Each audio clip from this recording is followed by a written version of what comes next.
I just thought He's Not That Into You, mixing that with Law of Assumption, My Self-Concept will be on point. Yeah, don't read that book, darling. Put that down. Put that down. Put it down. That's an assumption that he's just not that into you, and then that will happen. I've read that book.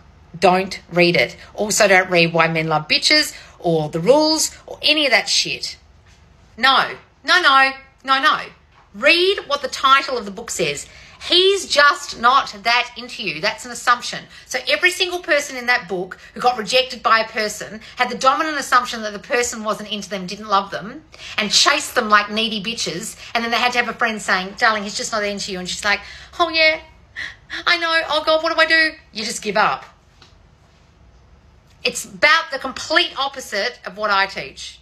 So I would not be reading that book. Okay?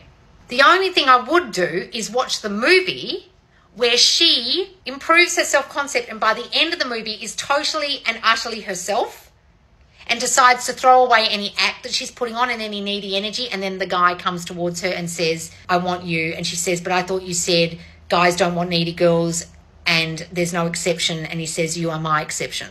It's a lovely ending to a film, the complete opposite of what it says in the book. The film's nice. I would not read the book. I quite like the film because she steps into her good self-concept by the end of the film, you understand? Oh my God, I had that book and all it does is shit on your confidence. Yeah, don't read it, guys. Please. I would rather you read Why Men Love Bitches. At least that's a confidence book. And don't read it, darling.